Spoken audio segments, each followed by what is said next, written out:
I call the member for Deakin. Well, thanks very much, Deputy Speaker.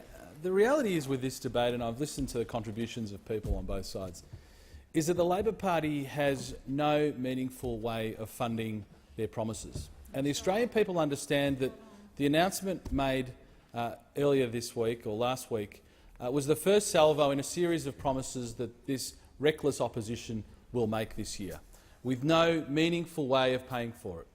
When the Australian public see that the opposition has made a pledge of additional funding of $37.3 billion over 10 years with really no meaningful way of paying for it, they completely discount such a pledge.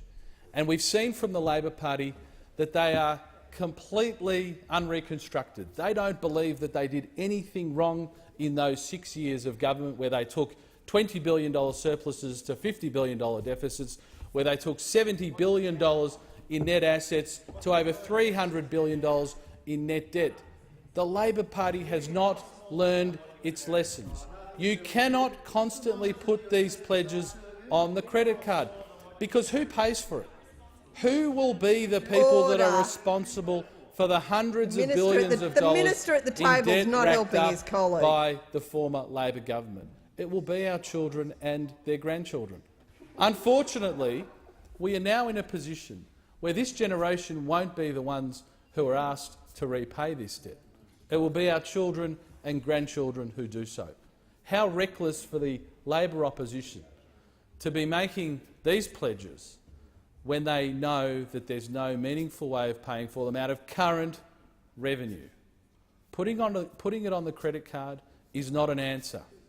Putting it on the credit card, which will be the mantra of the Labor Party this year, whether it's in education, whether it's in health, when it's in any number of funding pledges this year, I'm telling you will be completely discounted, because your average Australian understands that you cannot borrow from tomorrow's generation to pay for today's.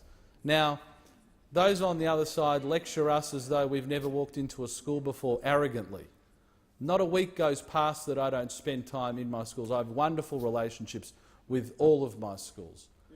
And every organisation in the country, whether it be a school, a not-for-profit organisation, a business, a government department, every single one of those have budgets to manage. Of course they do. And budgets are difficult to manage.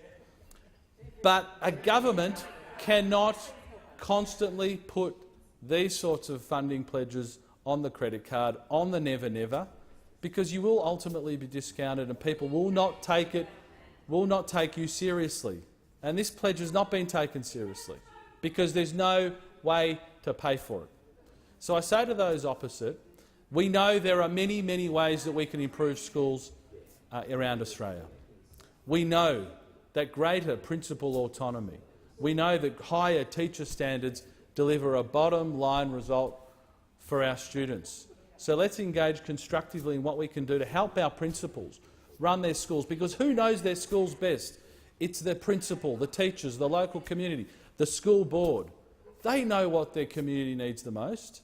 Now, I know that doesn't work for many of you who are beholden to the education unions who want a command and control style approach. But for once in this debate, let's look at what's best for individual schools. And that local control by principals, school boards, is one wonderful way of doing that. Also, that's my job. Also, teacher standards. Teacher standards are something that we must constantly engage in, and we must support our principals, our education departments to lift those standards.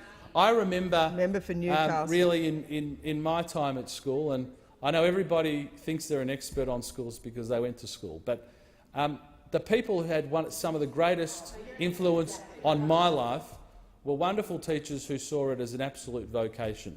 And they weren't teachers because they had to be, they were teachers because they wanted to be. They could have been anything. They could have earned a lot more money doing other things. And that's the hallmark of wonderful teachers today. That is absolutely the hallmark. But I'm telling the Labor Party, I'm sorry, this pledge has failed because you've been completely discounted by the Australian public. No one believes that you can fund it. No one believes you can pay for it. And that will be the hallmark of all of these salvos over the year. $4.5 billion for this. The time $16 billion for foreign aid. for the So I MPI congratulate the has Education Minister on their work. Thank you, expired. Deputy Speaker. The